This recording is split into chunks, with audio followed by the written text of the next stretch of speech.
अभी तक हमने अपना टाइम एक सिंगल फिजिकल सर्वर नोड की कोजी बाउंड्री के अंदर बिताया है।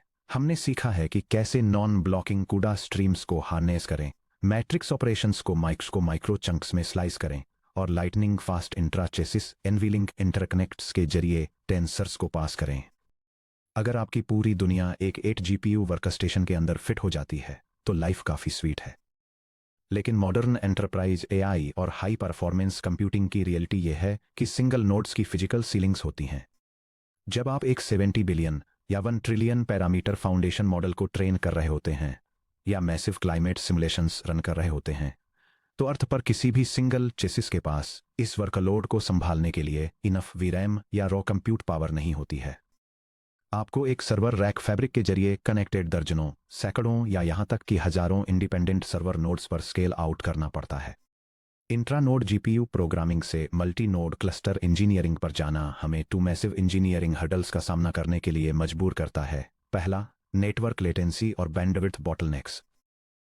नेटवर्क केबल्स और स्विचेस मदरबोर्ड पर लोकल सिलिकॉन ट्रेसेज की तुलना में इनहेरेंटली स्लोअर और ज्यादा कॉम्प्लेक्स होते हैं। दूसरा, क्लस्टर डायनेमिक्स और हार्डवेयर फॉल्ट्स। एक लोकल डेस्कटॉप पर अगर कोई जीपीयू फेल होता है तो आपका ऐप क्रैश हो जाता है और आप इसे रीरन करते हैं। लेकिन 1024 नोड क्लस्टर पर जिसमें 8192 जीपीयूज लगातार 3 वीक्स तक चल रहे हों, वहां हार्डवेयर फेलियर कोई अनोमली नहीं है, ये एक डेली मैथमेटिकल गारंटी है। इस सेक्शन में हम मल्टी नोड डिस्ट्रीब्यूटेड सिस्टम्स की एंटरप्राइज आर्किटेक्चर में डाइव करने जा रहे हैं। हम देखेंगे कि कैसे डायरेक्ट मेमोरी एक्सेस यानी डीएमए, इन्फिनीबैंड और जीपीयू डायरेक्ट आरडीएमए के जरिए नेटवर्क्स पर स्केल करता है। एनसीसीएल के एसिंक्रोनस एरर रिकवरी एपीआई का यूज करके रेजिलिएंट C++ कोड कैसे लिखें और कैटास्ट्रोफिक नोड फेलियर से बचने के लिए डिस्ट्रीब्यूटेड स्टेट चेक पॉइंटिंग को कैसे डिजाइन करें। Section break, internode data movement की फिजिक्स, ट्रेडिशनल टीसीपी या IP tags, modern cluster networks कैसे काम करते हैं। इसे समझने के लिए हमें सबसे पहले ये देखना होगा कि जीपीयू वर्कलोड को हैंडल करते समय स्टैंडर्ड नेटवर्क स्टैक्स बुरी तरह क्यों फेल हो जाते हैं। चैप्टर 15 को याद कीजिए, जहां हमने डिस्कस किया था कि operating system kernel device drivers direct memory access DMA को कैसे हैंडल करते हैं, और चैप्टर 16 जहां हमने non uniform memory access NUMA node topologies को एक्सप्लोर किया था।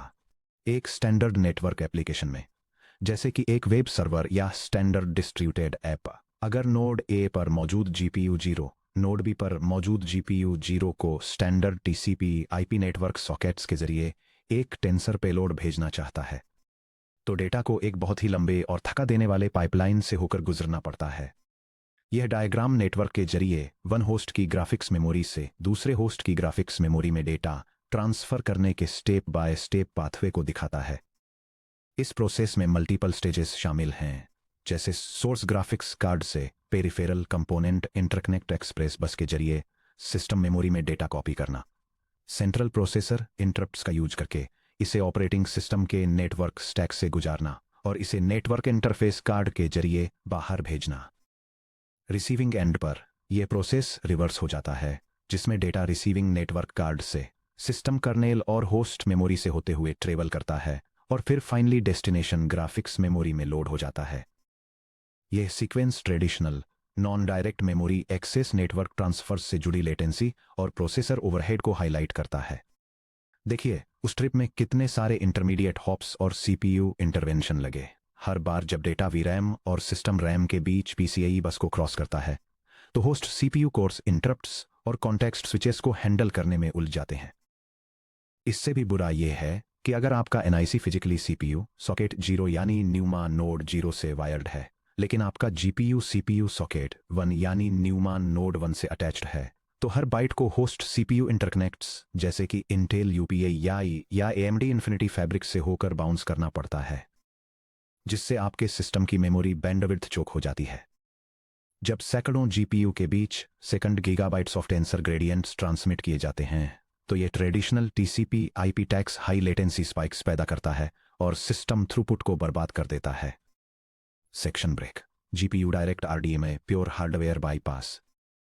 इस बॉटलनेक को सॉल्व करने के लिए modern enterprise clusters host OS network stack को पूरी तरह से छोड़ देते हैं और remote direct memory access RDMA को अपनाते हैं, जो हाई स्पीड इन्फिनिबैंड या RDMA over converged Ethernet fabrics पर रन करता है।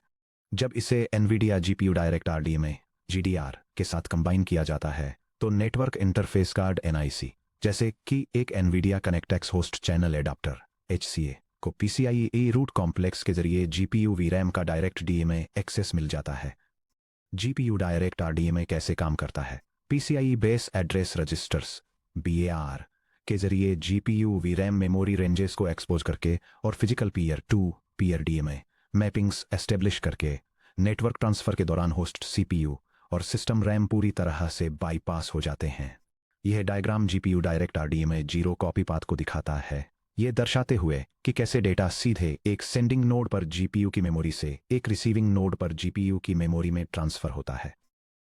यह process high speed network fabric पर इन्फिनिबैंड नेटवर्क इंटरफेस कार्ड्स के जरिए डेटा को मूव करने के लिए डायरेक्ट PCI एक्सप्रेस DMA का यूज करता है, जिससे होस्ट प्रोसेसर बाईपास हो जाता है ताकि मैक्सिमम थ्रूपुट अचीव किया जा सके।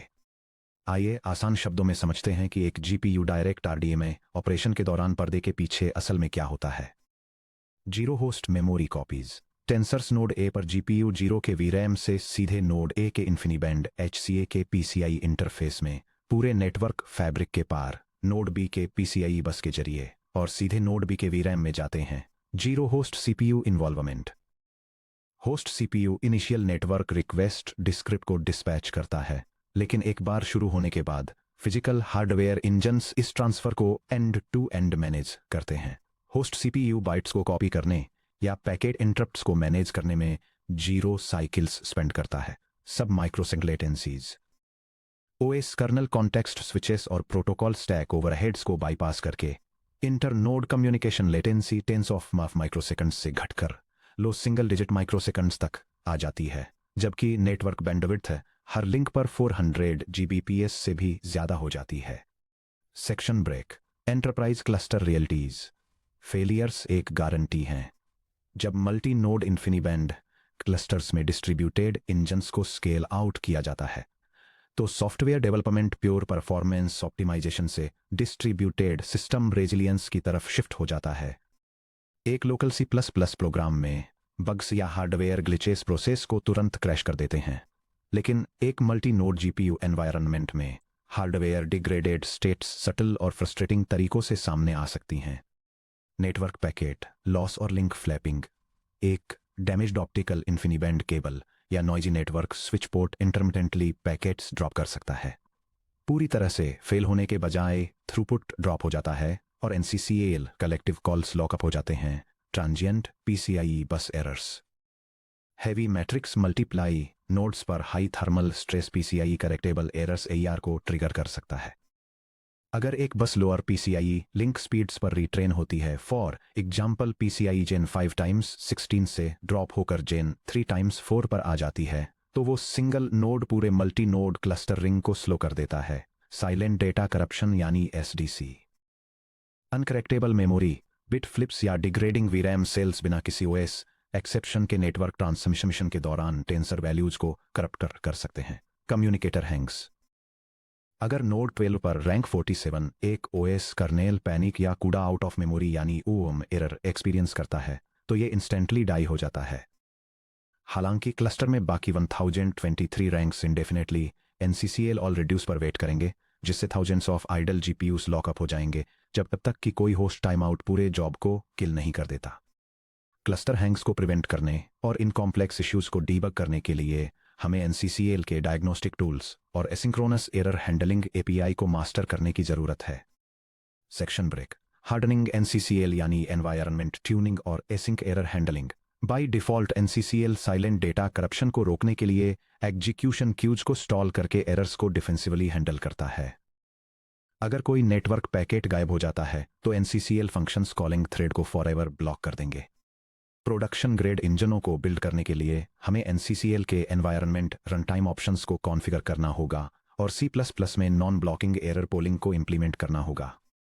Essential diagnostic environment flags multi node jobs launch करने से पहले अपने डिप्लॉयमेंट स्क्रिप्ट्स या C++ लॉन्चर्स में इन क्रिटिकल एनवायरनमेंट वेरिएबल्स को एक्सपोर्ट करें। ये configuration high performance GPU clustering को ऑप्टिमाइज करने के लिए एनवीडिया कलेक्टिव कम्युनिकेशंस लाइब्रेरी के लिए एनवायरनमेंट वेरिएबल्स सेटअप करता है। यह इनिशियलाइजेशन और नेटवर्क सिस्टम्स के लिए डिटेल डीबगिंग लॉग्स को इनेबल करता है। लाइब्रेरी को इन्फिनीबैंड नेटवर्किंग के लिए स्पेसिफिक हार्डवेयर एडेप्टर्स का यूज करने के लिए ये फोर्स करता है। Peripheral component interconnect express switches पर डायरेक्ट मेमोरी एक्सेस को कॉन्फ़िगर करता है और सिस्टम हैंग्स को रोकने के लिए एसिंक्रोनस एरर रिपोर्टिंग को टर्न ऑन करता है। C++ में असिंक्रोनस एरर क्वेरीइंग इंप्लीमेंट करना। चैप्टर 31.7 से याद कीजिए कि हमने डिवाइस मेमोरी लीक्स को डिटेक्ट करने के लिए होस्ट डायग्नोस्टिक्स का यूज कैसे किया था। जब resilient multi node NCCL loops लिखते हैं तो हम केवल सिंपल ब्लॉकिंग NCC एक मैक्रोज पर डिपेंड नहीं रह सकते। अगर कोई पीयर रैंक डाई हो जाता है तो ब्लॉकिंग NCCL ऑल रिड्यूस को कॉल करने से होस्ट थ्रेड फ्रीज हो जाएगा, इससे पहले कि हमारा मैक्रो रिटर्न कोड को प्रोसेस भी कर सके।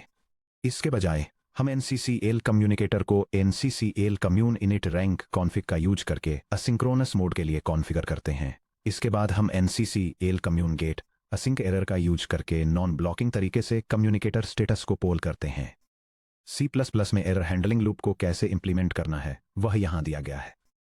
यह C++ को डेमोन्स्ट्रेट करता है कि एनवीडिया कलेक्टिव कम्युनिकेशंस लाइब्रेरी का यूज करके रेजिलिएंट डिस्ट्रीब्यूटेड जीपीयू ऑपरेशंस कैसे परफॉर्म किए जाते हैं। ये मल्टीपल प्रोसेसर्स के अक्रॉस एक एसिंक्रोनस पैरेलल रिडक्शन इनिशिएट करता है और जीपीयू एग्जीक्यूशन और नेटवर्क हेल्थ दोनों को मॉनिटर करने के लिए एक नॉन ब्लॉकिंग लूप का यूज करता है। अगर कोई हार्डवेयर फेलियर, नेटवर्क डिस्कनेक्ट या प्रोसेसिंग टाइम आउट डिटेक्ट होता है तो प्रोग्राम क्लस्टर को हैंग होने से बचाने के लिए कम्युनिकेशन ग्रुप को इमीडिएटली अबॉर्ट कर देता है और एक एरर रेज करता है। Section break. Resilient distributed check pointing strategies. जब किसी मल्टी नोड क्लस्टर में कोई असिंक्रोनस हार्डवेयर फॉल्ट होता है तो एरर को कैच करना और NCCL कम्यून अबॉर्ट के साथ कम्युनिकेटर को क्लीन तरीके से अबॉर्ट करना तो सिर्फ आधी जंग है। दूसरा हिस्सा ये एंश्योर करना है कि आपकी एप्लीकेशन घंटों की प्रोग्रेस खोए बिना जल्दी रिकवर कर सके। यहीं पर डिस्ट्रीब्यूटेड स्टेट चेक पॉइंटिंग काम आता है। यह फ्लोचार्ट एक हाई परफॉर्मेंस कंप्यूटिंग एनवायरनमेंट में डिस्ट्रीब्यूटेड चेक पॉइंटिंग और रिकवरी के प्रोसेस को इलस्ट्रेट करता है। ट्रेनिंग के दौरान सिस्टम करंट स्टेट को एक शेयर्ड फाइल सिस्टम में सेव करने के लिए समय समय पर एक एसिंक्रोनस होस्ट राइट परफॉर्म करता है।